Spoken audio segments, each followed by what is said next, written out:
All right, so Kiah, let's start. You served 4 years in the Vermont legislature. And when the average person thinks of Vermont, they would think, oh, liberal, progressive, that's where Bernie Sanders is from. But walk folks through having to deal with a white supremacist harassing you that forced you to say, I got to get out of politics. There was a whole confluence of really kind of mind-boggling circumstances that really led to that moment where I said, I need to make this decision for the safety of my family. One of them being, Vermont loves its small charm and its bucolic kind of image, and so we literally don't even have security at the State House other than some armed police officers that are sort of wandering the building. There's no security checks that anyone has to go through, and it had been wow, a that's year. rare. It's incredibly rare. You can't even go into many high schools without going through a battery of identifications and ways to prove that you're supposed to be in the building. Now, we want it to be the people's space, but then this is where the public and the private come into play in a really dangerous way.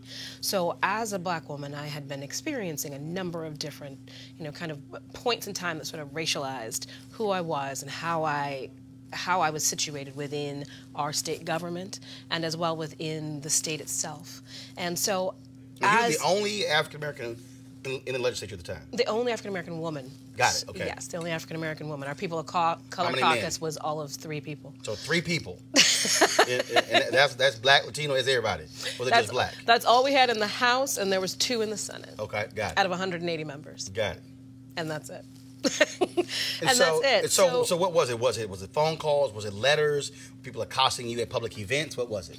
So it had been growing in a number of different ways, receiving really dangerous emails from different people who were associated with different white nationalist groups. Also finding ourselves in this situation where I had one particular individual who had been put onto me as a public figure. This is someone who was an actual constituent of mine within my district. And some of the larger websites like Daily Stormer said, are you aware she's even elected to, how did this happen in your community?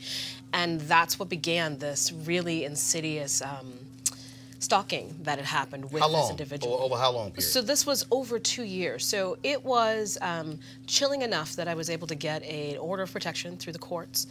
And once that order of protection ran out, and this is again where we start to see how our criminal justice systems are beyond flawed, that they're antiquated, and how to deal with this new world order of white supremacy and white nationalism and the way that it's really impacting our everyday lives. That once that order ended, that individual picked right back up where they left off. But meanwhile, I'm over here dealing with a billion other daggers that are coming in my direction because we had as the only person of color that was sitting on our judicial committee in the House Judiciary, we were tasked with having to pass a number of laws, put forth legislation around gun reform. And that brought an entire extra layer of danger for pretty much everything that we were doing just for us to do our jobs. So what was the response from your fellow members? So the response was shock, it was concern, but there was much of confusion. This, again, understanding that as the second whitest state in the Union, we're completely unrehearsed at how to deal with issues of this nature. How to even think about what racism even looks and feels like on a day-to-day lived experience. Okay, remove race. They understand what stalking is. Yes. Okay, they understand what threatening of violence is. Yes. So this ain't hard. It's not, except that there is this, the passionate conversations around protecting our constitutional rights around First Amendment really come together in a dangerous way when it comes to public figures, and especially those that are in elected office. So there really was this sense of, well, there's not a whole lot we can do because you're an elected figure, therefore anything essentially anyone says to you is protected as free speech. Okay, saying something to you is different than somebody who is stalking you. I mean, were you getting actual threats? Threats on your life, threats on your family's life. That ain't First Amendment. Those are threats. So, and we also, again, looking at our antiquated standards, we have this really high bar for how to prove true threat, what they call true threat. So really, there's not much beyond them actually taking physical action to harm you up until a point where our state had a mechanism for dealing with it. And I found that completely unacceptable. But this is, I know it feels like this could happen to any one type of story, but there is a greater gravity when we think about what this means. Them not being able to understand the terror that I was enduring and that many people of color throughout the state had been enduring with regards to these just really violent and dangerous racial experiences. It requires for us to show that we're bleeding in order for anyone to take action. It requires a ridiculous burden of proof as far as how harmful all of this is and what it really does to our everyday lives. Sort of reminds me of what women face when they get protective orders against men who are stalking them. And the cops say, well, there's nothing we can do until they do something. And I forgot, I remember there was an actress, I can't remember her name, who was shot and killed. And it was one of those things where, well, you know, until someone does something, we can't do anything. And you're going, okay, so I need to get shot, need to get stabbed, need to get run over before you go, okay, now we can do something.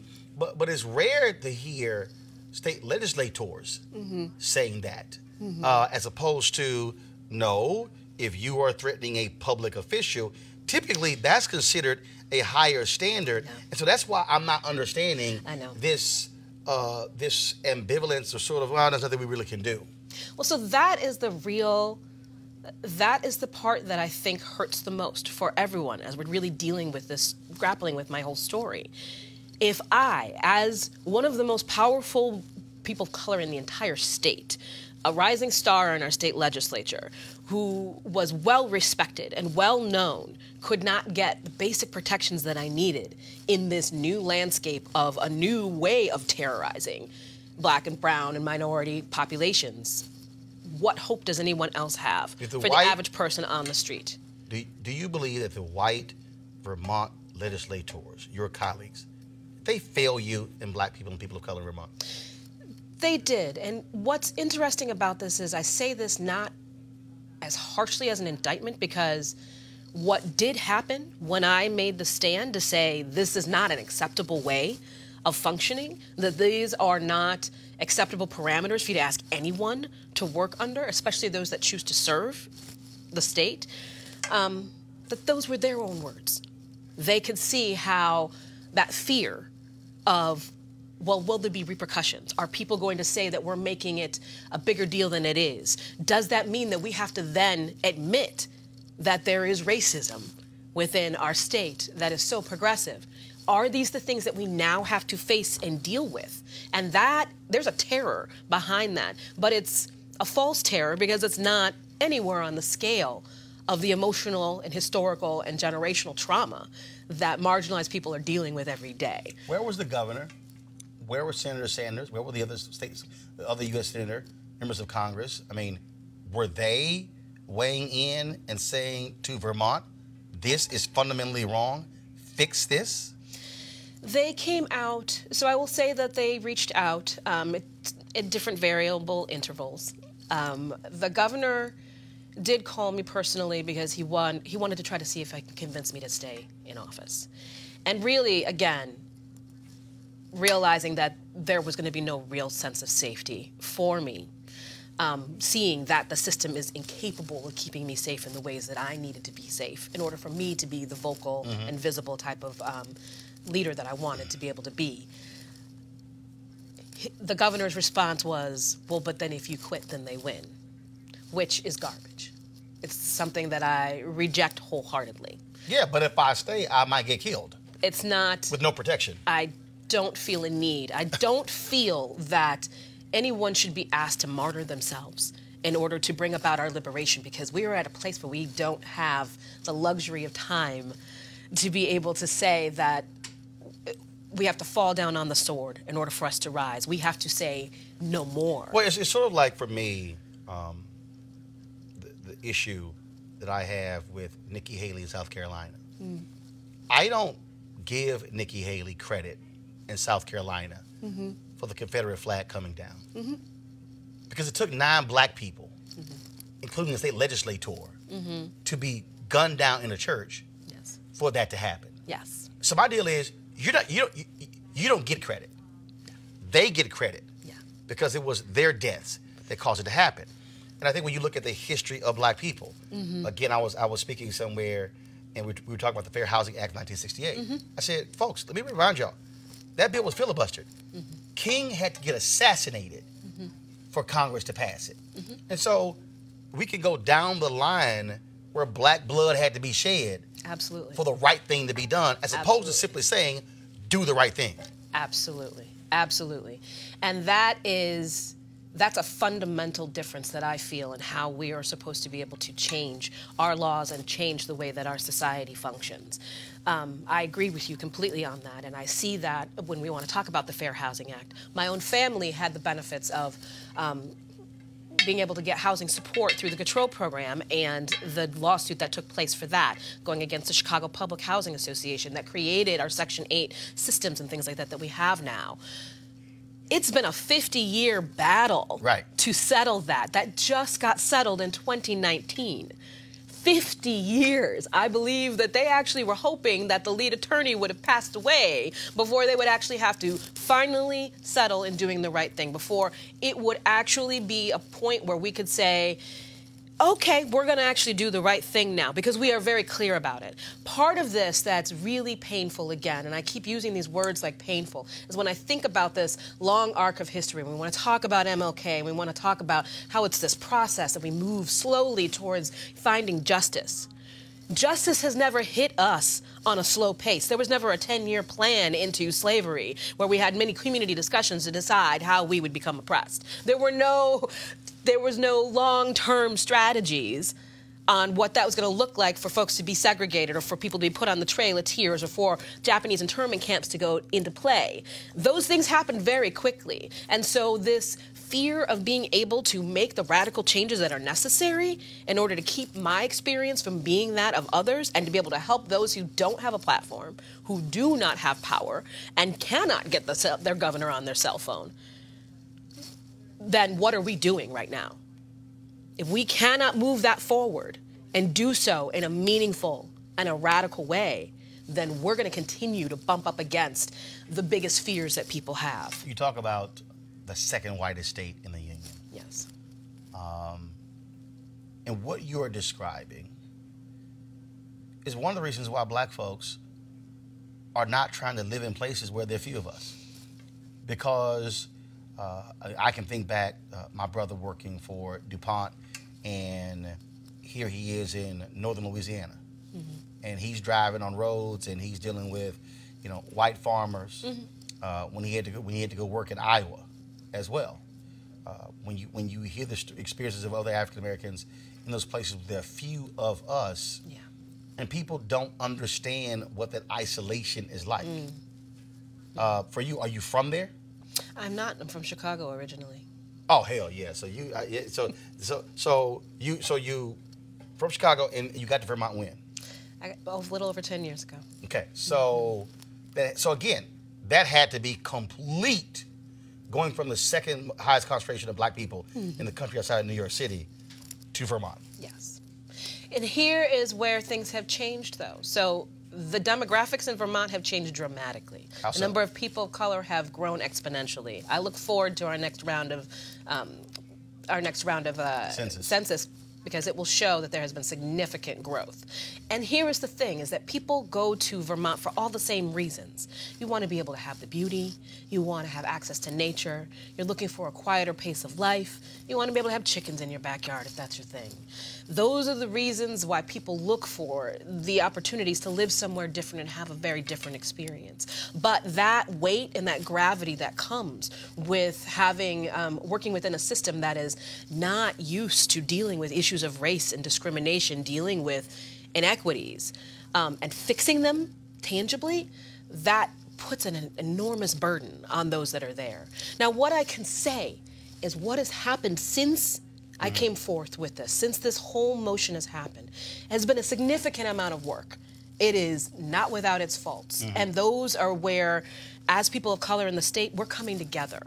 So for this moment in time, we have a massive collective of leaders of color, and not just black and brown. We have our tribal chiefs, we have our Palestinian activists, we have our Asian American communities, we have our LGBTQIA. We have so many different folks that are coming together in solidarity and saying, okay, so thank you for wanting to rush forth and find solutions, but they need to be the right ones. And it should not be done in our name without us being at the table, which is precisely what has brought us to this moment. How do you extrapolate what you have had to endure in Vermont with the rest of the country?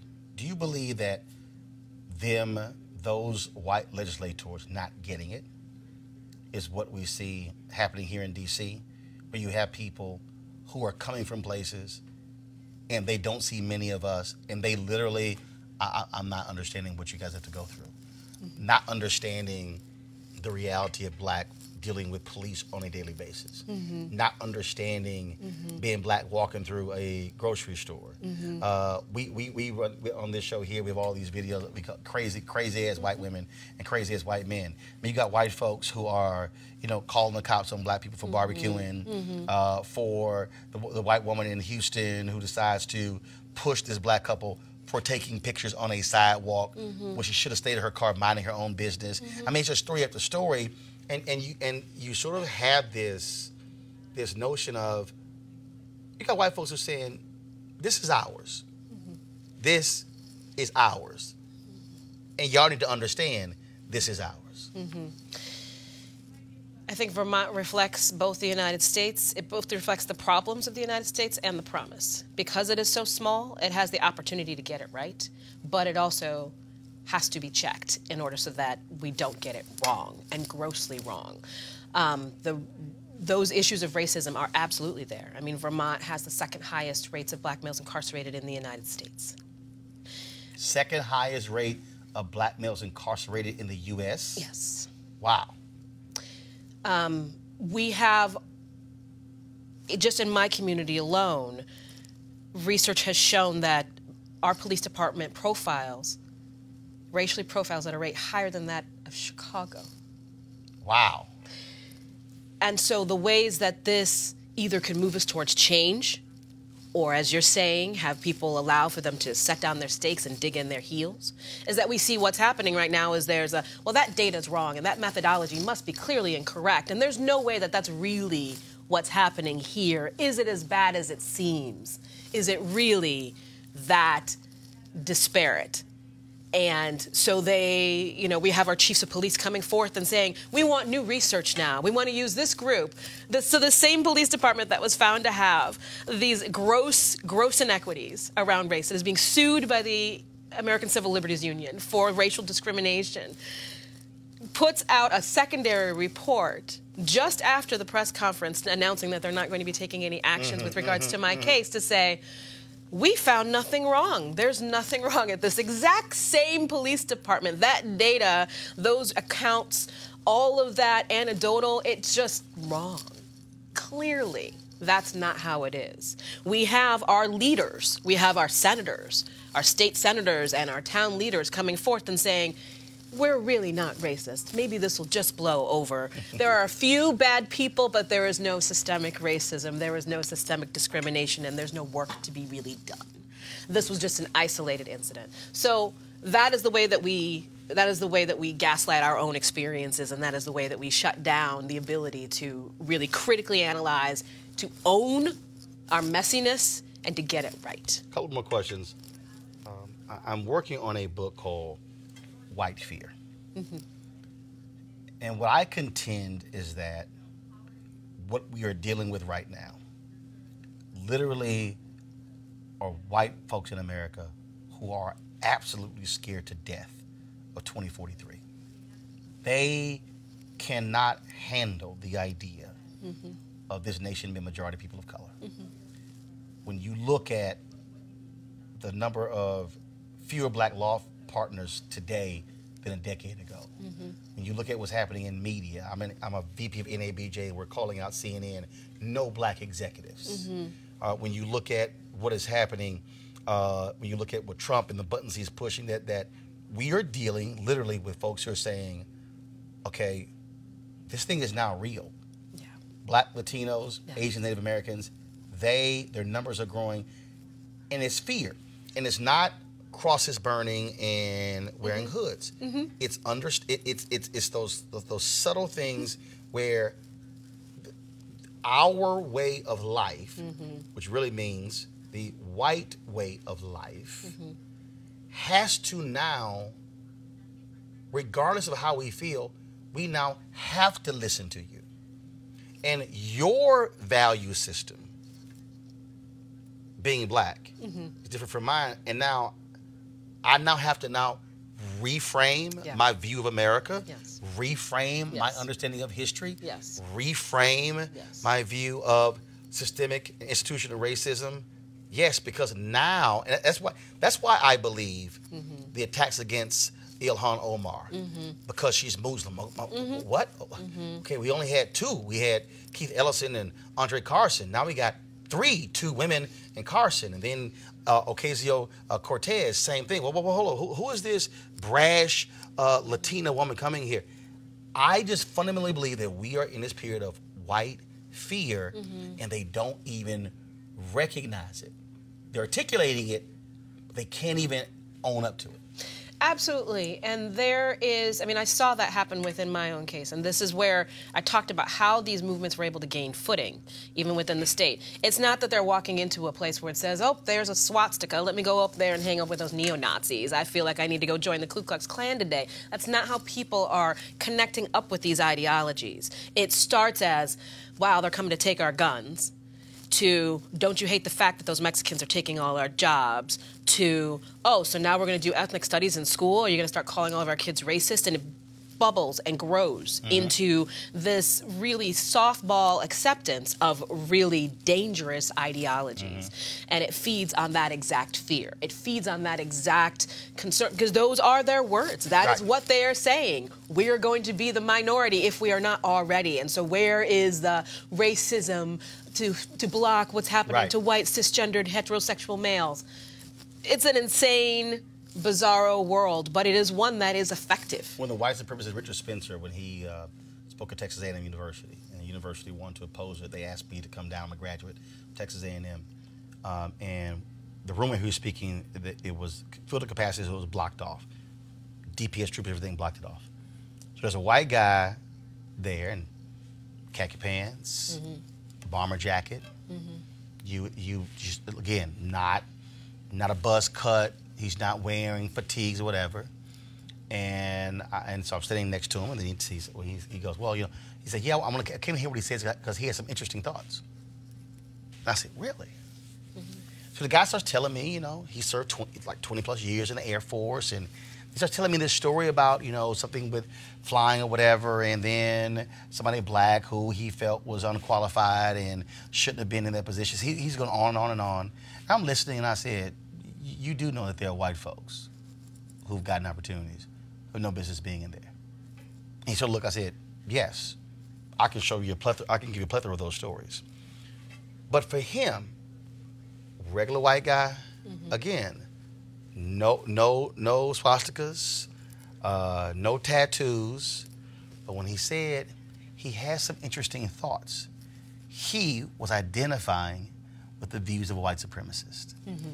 And so you take those legislators, and I'm not saying that they are white supremacists, but the fact that they could not even process what you were going through.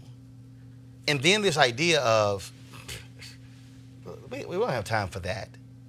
That speaks to the fundamental problem, because that's them saying, out of sight, out of mind, it's not our life, not our concern. We're going to go back to our whiteness, and you and your family, y'all can deal with that.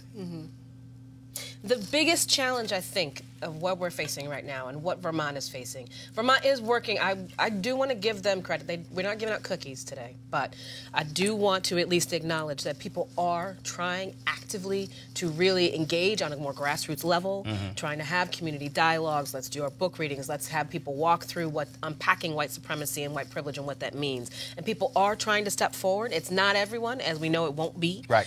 But here's the thing, is that I don't want us to get to a point where we arrive at, now we've fixed this. Right. So, okay, Kiah's gotten her reparations that she needs, so now we're done. Because that leaves everyone else behind. Right. So the issues that Vermont is facing are the same ones that we're facing in all of our other states. But I think Vermont has an opportunity to show where it can go and how it can grow, and potentially how you can fix it, because it is so small that those impacts will be widely felt. But the biggest thing and the most important thing is that they have to listen to people of color when we are telling you what we need in order to reach our liberation, in order for us to be made whole. But also, they have to this is my biggest thing, they also have to be honest about how they feel. And I believe we have to give space to that level of honesty, because if they never, ever come to the understanding of, damn, did I just say that? Or this is what I think, then you can't have that dialogue. It's not letting them off the hook, but I think it's forcing people to have to go. And if I take the example, same thing, if you're dealing with a man and a woman and you're dealing with domestic abuse, you have to come to that conclusion of, this is my stuff. And I think that's also part of the deal. They've never had to confront their stuff. Well, and that label of racism is one that is so visceral. It is so visceral for the person that is receiving it that it makes it almost impossible sometimes to break through. But we look at what happened with Northam, and everybody's like, well, but that was in the past. But so did his apology actually mean anything as far as him moving forward and showing that he's done the work? I would posit that it hasn't. And we've seen that, and we have examples of that. I have a former legislator that showed up to a party in blackface that I was at, and that person apologized and gave me many heartfelt sorries, and so, I'm terrified by what I did, all of these things. No sooner, it's now been, just a few years later, that very same person is on those same message boards talking about how I've just been a race baiter the whole time, and I've just been came from Chicago to ruin the state of Vermont. So did that person do the work? There you go. Are we allowing for a place of rest when the work is so deep and requires a constant vigilance? So that is what I am most keeping my eyes out for, and that I'm hoping that others are, that we don't find this pinpoint where we can say, and we've done that work, because I don't believe that on an individual or a systemic level that we are anywhere near there. So I have to ask you this, because being from Vermont. So I had a conversation with Senator Sanders specifically on his constant attacks on identity politics. And I literally said, you need to understand that you are using the language of folks who have opposed black liberation from the 60s. So I said, so when you talk about identity politics, and I went to his office, I was like straight up. And I said, we're going to have a problem. I said, because the phrase identity politics didn't even come out until black folks started fighting for their rights in the 60s. And then it was women in Title IX. And then it was the disabled. And then it was folks who are Latino and who are LGBT. And all of a sudden, black folks started that whole movement. All those groups have been using the black playbook. And my was, you need to understand, when you keep slamming that, you're actually speaking from your position of whiteness. Yes. And I said, it's a problem. Yeah. Just like when you're talking about white working class. Oh, excuse me, working class. I said, you need to understand, black people are not hearing ourselves. And Jeff Weaver made a point. He said, when Congresswoman Marcia Fudge pulled his coattail, he said, now when he says working class, he says, and I mean black, Latino, white. I said, so, and it was a very interesting thing, and which is why he is having to deal with this whole piece where you're now running not in Vermont, but the rest of the country. And this is something that all of our congressmen are struggling with. I would say the entire Vermont delegation is struggling with in many ways, but it is definitely something that we've had particular criticisms around Senator Sanders for. Now, Senator Sanders has been someone that I've considered a friend. We've worked on many projects together, but was very disappointed very recently by the Sanders Institute and their decisions to not engage the very communities of color that on whom's back Vermont got its progressive reputation from, who have been on the front lines fighting for all of this. So as we're saying, we want to create this new global vision. It doesn't include the people who actually did the labor to make that happen. And there was this complete just sort of obfuscation that happened around all of that, and never a resolution. And to this day, we still have not gotten a phone call from anyone at the Sanders Institute, even though we came with this very large open letter of many, many leaders of color saying, we'd like to meet with you. Because again, as you were trying to set the agenda for the rest of the world and for this nation, we feel that we need to have a conversation first about what's happening even here in Vermont, which is absolutely reflective of what's happening in the rest of the country. And that has not happened. And it is this hands-off very much between Washington and what happens within the states. Well, we try not to get involved in state politics. However, it is these voices that are needed in some ways the most, because we are the most oppressed and the most suppressed as far as being able to utilize our vocal power and our historical memories. So it's something that I hope that there will be an opportunity to work with all of the political candidates, but especially Senator Sanders as he's looking for this presidential bid. Because it is not that people are oppositional to him. It is that we cannot have an administration that doesn't even acknowledge or cannot hear from the very people who have placed them in that seat of power in a meaningful way. So you resigned. What are you doing now? I am the director of a statewide coalition that is pushing ethnic and social equity in all of our schools, K through 12. And it's a beautiful coalition, again, of some of the most incredible leaders. I'm working on a book right now and a documentary actually about race relations in Vermont. Well, that sounds great. I certainly think that the fact that you have had to endure this in a state like Vermont, with all of the progressive labels, is what I constantly speak to, this whole issue of the notion of whiteness, the notion of white privilege, and the notion of white supremacy. Is not a thing that's on the right. That whether you're on the left, the right, whether it's a D or R, the operative word is whiteness. And you have to deal with that. And I think, unfortunately, a lot of folks, no, but I'm liberal. No, y'all got issues too. Yeah. And it may be different than somebody who's conservative, but it's still whiteness. Yes, absolutely. All right. Well, we certainly appreciate it. Thanks so very much. Thank you. All right. It's been a pleasure. You want to support Roland Unfiltered? Be sure to join our Bring the Funk fan club. Every dollar that you give to us supports our daily digital show. There's only one daily digital show out here that keeps it black and keep it real as Roland Martin Unfiltered. Support the Roland Martin Unfiltered daily digital show by going to RolandMartinUnfiltered.com. Our goal is to get 20,000 of our fans contributing $50 each for the whole year. You can make this possible. RolandMartinUnfiltered.com. You want to check out Roland Martin Unfiltered? YouTube.com/Roland S. Martin. And subscribe to our YouTube channel. There's only one daily digital show out here that keeps it black and keep it real. It's Roland Martin Unfiltered. See that name right there? Roland Martin Unfiltered. Like, share, and subscribe to our YouTube channel. That's YouTube.com/Roland S. Martin. And don't forget to turn on your notifications so when we go live, you'll know it. Hey fam, want to check out Roland Martin Unfiltered, the blackest show on all of digital, cable, and broadcast. Check out our audio podcast. There's only one daily digital show out here that keeps it black and keep it real. It's Roland Martin Unfiltered. Press play.